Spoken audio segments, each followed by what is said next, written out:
Hi friends, അസ്സലാമു അലൈക്കും. അപ്പോൾ ഞാൻ ഇന്ന് വന്നിട്ടുള്ളത് ഒരു വെറൈറ്റി ആയിട്ടുള്ള ഈസി ആയിട്ടുള്ള ഒരു ഈവനിങ് സ്നാക്കിൻ്റെ റെസിപ്പി ആയിട്ടാണ്. അപ്പം നിങ്ങൾ കണ്ടു നോക്കുക, ഒരു സ്പെഷ്യൽ ആയിട്ടുള്ള സംഭവമാണ്. അപ്പോൾ നിങ്ങൾക്ക് ഇഷ്ടപ്പെട്ടിട്ടുണ്ടെങ്കിൽ തീർച്ചയായിട്ടും ലൈക്ക് ചെയ്യുക. അപ്പോൾ നിങ്ങൾ ആദ്യമായിട്ട് തന്നെ ചാനൽ കാണുന്നെങ്കിൽ പ്ലീസ് ഒന്ന് സബ്സ്ക്രൈബ് ചെയ്യുക. അതിൻ്റെ തൊട്ടടുത്തുള്ള ബെല്ലൈക്കൺ പ്രസ് ചെയ്തിട്ട് ഓൾ സെലക്ട് ചെയ്തിട്ടുണ്ടെങ്കിൽ ഞാൻ ഇടുന്ന വീഡിയോസ് കറക്റ്റായിട്ട് കിട്ടും കേട്ടോ. അപ്പോൾ ആദ്യം തന്നെ ഇതിനായിട്ട് വേണ്ടിയത് നമ്മൾ വെള്ളക്കടലയാണ്. കറുത്ത കടലയായാലും കുഴപ്പമില്ല. അപ്പം നിങ്ങളെ ഏതാണോ ഉള്ളത് അതെടുക്കുക. എന്നിട്ട് ലൈറ്റ് സാൾട്ട് ഇട്ടിട്ട് ഒന്ന് വേവിച്ചെടുക്കുക വെള്ളത്തിൽ. അപ്പോൾ നമ്മൾ കറിക്കൊക്കെ വേണ്ടിയിട്ട് സാധാരണ രീതിയിൽ വേവിച്ചെടുക്കൂലേ, അതുപോലെ വേവിച്ചെടുക്കാം. എന്നിട്ട് മാറ്റി വെക്കാം.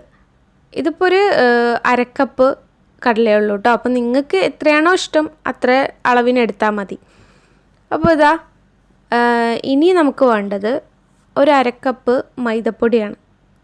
അതിലോട്ട് ഞാനൊരു 2 ടേബിൾ സ്പൂൺ കടലമാവ് ചേർത്ത് കൊടുക്കുന്നുണ്ട്. പിന്നെ 1 ടേബിൾ സ്പൂൺ അരിപ്പൊടി ചേർത്ത് കൊടുക്കുന്നുണ്ട്. പിന്നെ ഒരു 2-3 നുള്ള് ഏലക്ക പൊടിച്ചത് ചേർത്ത് കൊടുക്കുന്നുണ്ട്.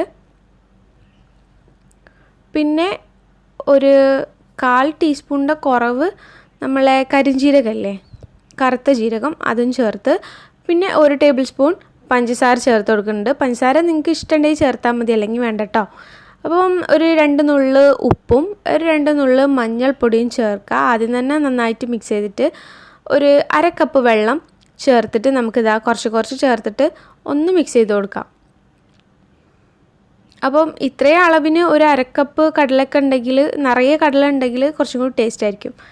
ഇനി നമ്മൾ മിക്സ് ചെയ്തതിന് ശേഷം ഒരു 2 നുള്ള് അപ്പക്കാരം, ബേക്കിംഗ് സോഡ ഇല്ലേ, അതും ചേർത്ത് നന്നായിട്ട് മിക്സ് ചെയ്ത് കൊടുക്കുക.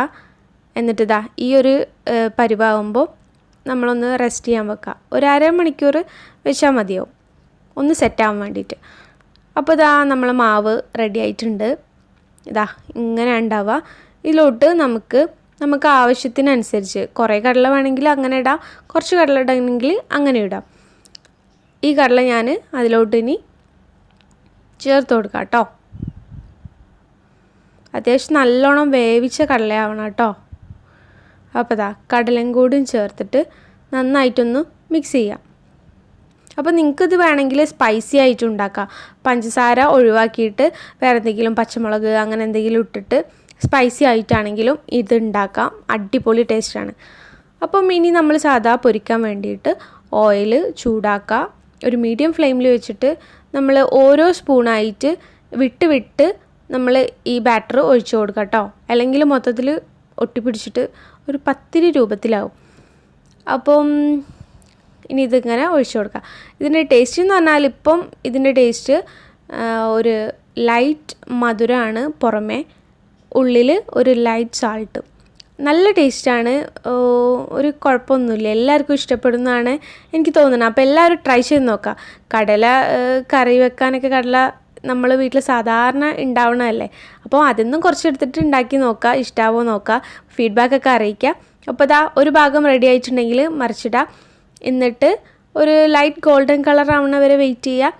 അപ്പോൾ നമ്മളെ സ്നാക്ക് റെഡിയാവും. അപ്പോൾ അടിപൊളി സ്നാക്കാണ്. എല്ലാവരും ട്രൈ ചെയ്ത് ഇഷ്ടമായാൽ ലൈക്ക് ചെയ്യുക, ഷെയർ ചെയ്യുക, കമൻറ്റ് ചെയ്യുക. അടുത്തൊരു വീഡിയോയിൽ കാണുന്നവരെ ബൈ, ടേക്ക് കെയർ.